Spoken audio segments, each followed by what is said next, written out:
हम कलुका संग्रामक अंदाज लिखै छी, हम कलुका संग्रामक अंदाज लिखै छी, हम कलुका भगवानक आवाज लिखै छी, हम खेत आ खदानक संकल्प लिखै छी, हम शुंभ आ निशुंभक विकल्प लिखै छी। अंतिम छै, हम आंगन के अरिपन आ गीत लिखै छी, हम आंगन के अरिपन आ गीत लिखै छी, हम सामूहिक गानक संगीत लिखै छी, हम आंगन के अरिपन आ गीत लिखै छी, हम सामूहिक गानक संगीत लिखै छी, हम मुँह में पान दू विधान लिखै छी, हम अपन गाँव लेल संविधान लिखै छी, हम मुँह में पान दू विधान लिखै छी, हम अपन गाँव लेल संविधान लिखै छी, हम अपन गाँव लेल संविधान लिखै छी।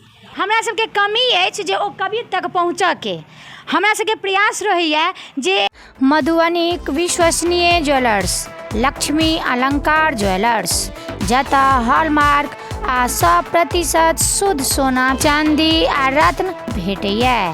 मधुबनी चभच्चा मोड़ हीरालाल मंदिर के नजदीक लक्ष्मी अलंकार ज्वेलर्स। प्रोप्राइटर छथि रीना सराफ आ गणेश प्रसाद। मिथिला में जे अतेक विद्वान सब जे छथि से छुपल छथि, हुनकर ओहि एक से एक कविता के रचयिता करै छथि, लेकिन ओहि तरह हमसब हुनका से नहीं समझ पाबै छी, नहीं देख पाबै छी, नहीं हुनकर कविता पढ़ि पाबै छी आ नहीं हुनका तक पहुँच पाबै छी। आइ हमर ई अभियान है जे हम कवि जे छथि हमर धरती के, हमर मिथिला धरती के, हम हुनका लग एलहुँ हैं आ हुनकर जे कविता छै, जेना ई छथिन आत्मकथा। सबसे पहले तो अहाँ के मिथिला तक न्यूज में स्वागत है। हाँ की स्वागत, धन्यवाद, बड़ा बढ़िया खोज कलहुँ अहाँ। ई अपने के परिचय और अपने कतऽ कार्यरत छलिया से कनि कहियौ। हम महालेखाकार कार्यालय में छलिए, पटना में कार्यरत। 4-5 साल रहिए रांची में, तकर बाद रहिए पटना में। रिटायर जौन के लिए, जौन सेवानिवृत्ति के बाद 3 बरस हम मिथिला विश्वविद्यालय में फाइनेंस अफसर रहिए, वित्त पदाधिकारी। ई कविता कहिया से लिखले छियै? कविता हम 40 वर्ष से लिखै छी। 67 में हमर पहिल कविता प्रकाशित भेल रहा। पहिल कविता की नाम छै? फरल उनटे अछि पासा। आई शीर्षक से कविता से 1967 में हमर पहिल छपल। अच्छा। आई धरि छपि रहल अछि। तो 67 से एखन 67, 70, 33 और 22, 55 वर्ष से हम लिख रहल छी। 55 वर्ष से लिखे छी, 80 छै। मैथिली में कतेक लिखलिया, हिंदी में कतेक? मैथिली में बहुत रास। ई आत्मकथा जे छै, पुस्तकाकार जे एलैया, पुस्तकाकार जे एलैया से 15-16 टा छै।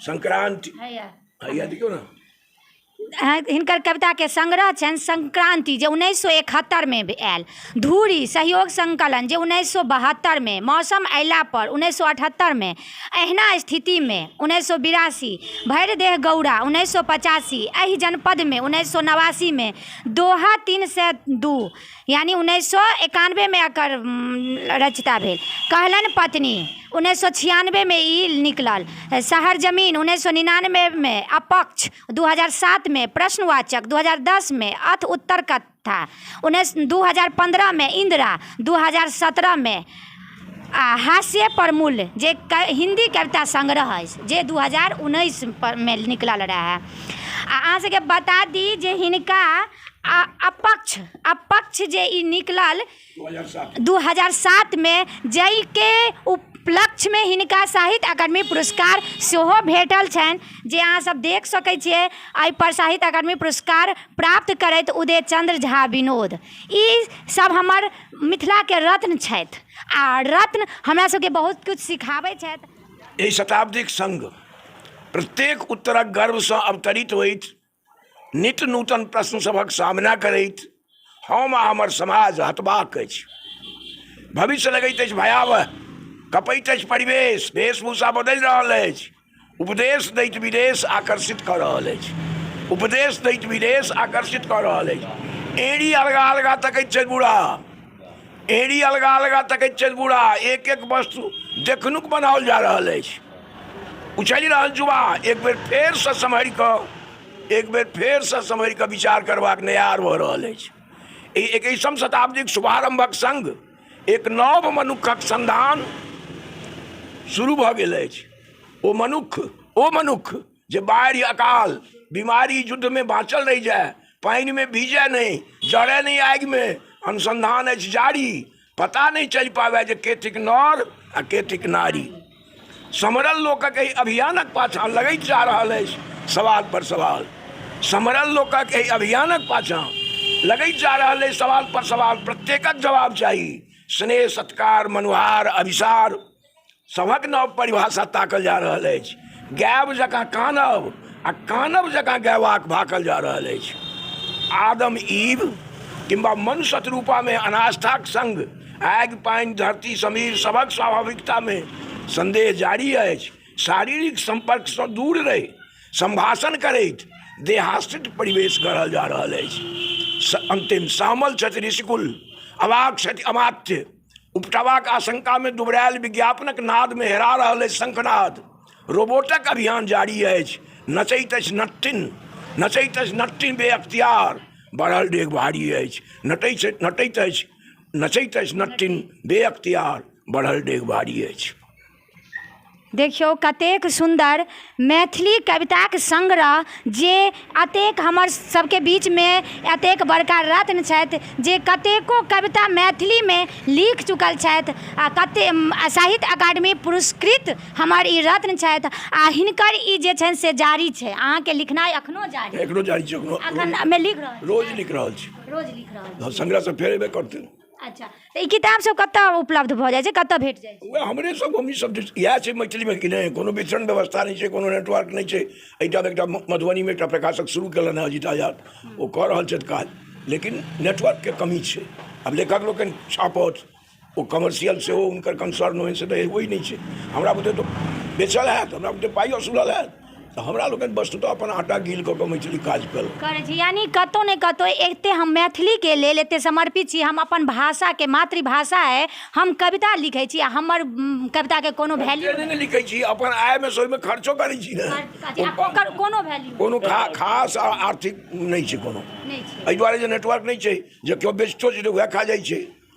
कोनो तऽ से कोनो प्रकाशन हाउस तऽ सही नहीं छै। किताब हमर दू एकटा किताब छापि देलक केओ, लेकिन सबटा तऽ अपन पाइसँ छापल। आ ई तऽ कठिन होइ छै मध्यम वर्गीयके। आ जे उच्च वर्गीय छै साहित्य किया लिखत, ओ फाटका खेलाइत कि साहित्य लिखत। साहित्य मध्यम वर्गीय पढ़ै छै, मध्यम वर्गीय लिखै छै। उच्च वर्ग और निम्न वर्गके कोनो मतलबे नहीं छै। निम्न वर्गके तो सेंसे नहीं छै, आ उच्च वर्ग नहीं साहित्य पढ़ै छै, ओकरा कोनो मतलब नहीं छै। तहन मध्यम वर्गीय जे विशाल वर्ग छै, एहि विशाल वर्गमे लेखको होइ छै। 95% जे मने लेखक छै संसारमे, भारतोमे आ मैथिलियोमे, ओ सब मध्यम वर्गक लोक छै। आ मध्यम वर्गक लोकके बिजनेस कतऽसँ करतै, एगो पूँजी कतऽसँ होतै। हमरा दरमाहा भेटै छल, ताहिमे से एकटा किताब दऽ दै छलियै, तऽ कतहु कतहु हमरा बजट पर पड़ै छल प्रभाव। एकटा बताउ पानी, वस्तुतः मैथिली तक किछु बताहा कारणे बचल छै, जे अपन आटा गील कऽ कऽ एकरा बचौलक। नहि सरकार छै, नहि एकरा जनता छै। मैथिली वएह बूढ़ भेलहुँ, 80 वर्षक चलि रहल छी, तऽ केओ जे पढ़ल लिखयवला लोक छै से खोज करै छलथि। एहि वएह चाहे दू गोटे भेँट करल भऽ गेल। इएह संतोष, आत्मतुष्टि, कमर्शियल किछु नहीं। मतलब एकटा हम कवि छी, लिखैके हमरा जुनून है, तऽ ओ संतुष्टि हमरा लिख कऽ से तऽ पाइ चाही ने। हमरा 30,000 रुपया खर्च कऽ हम किताब छपबै छी, तऽ हमरा 40,000 होइत तहन 10,000 लाभ होइत, तऽ लाभ नहीं होइ छै, घाटा होइ छै। हम टुकड़ी भरी रोटी आ प्रेम लिखै छी, हम गामक संबंध कुशल छेम लिखै छी। हम टुकड़ी भरी रोटी आ प्रेम लिखै छी, हम गामक संबंध कुशल छेम लिखै छी।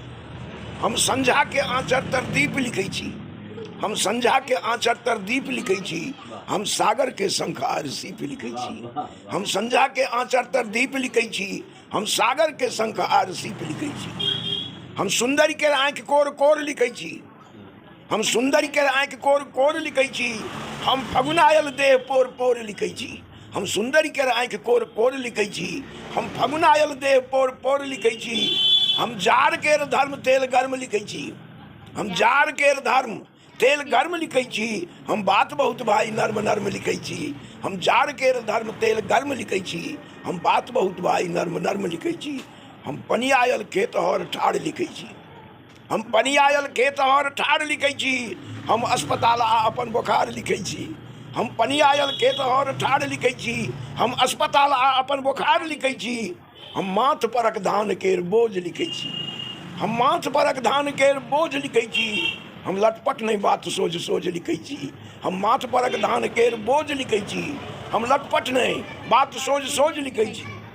हम भाई बंधु केर करुणहास लिखै छी, करुणहास हम भाई बंधु के करुणहास लिखै छी हम माइक खर्जतिया उपास लिखै छी हम भाई बंधु के करुणहास लिखै छी हम माइक खर्जतिया उपास लिखै छी हम आंगन बेपर्द पैर सर्द लिखै छी हम आंगन बेपर्द पैर सर्द लिखै छी हम अपना करे जाके दर्द लिखै छी हम आंगन बेपर्द पैर सर्द लिखै छी हम अपना करे जाके दर्द लिखै छी हम पीपर आ केरा के पात लिखै छी हम पीपर आ केरा के पात लिखै छी हम गामक मलिकानक गतात लिखै छी हम गामक मलिकानक गतात लिखै छी हम सास मगन लो हम सासवार संसद के बोल लिखै छी हम सासवार संसद के बोल लिखै छी हम रसगुल्ला नहीं अगबे ओल लिखै छी। यानी पूरा सबटा हिनका ई कविता में पूरा गाम के सबटा भेटल, बेपर्द आंगन भेटल, सर्द पैर भेटल, अरिपन भेटल, की चीज ने एहिमे हमरा भेटल। कतेक सुंदर मैथिली कविता, मतलब एते मैथिली शब्द एनाहे मिठाससँ भरल अछि। एहि एहि बोलीमे हम अगर घुसै छी तऽ एहिमे हमरा खाली मिठास भेटैए। कतहु कमी रहल प्रकाशन पर, कमी रहल वितरण पर, किछु जे हमरा समाजमे ओहिके पर मैथिली कविता संग्रह पर ज़्यादा फोकस नहीं देलखिन, ओहिके ओहि तरहसँ मार्केटिंग नहीं भेलै, जाहि कारणसँ एहन एहन रत्न पाछा छथि।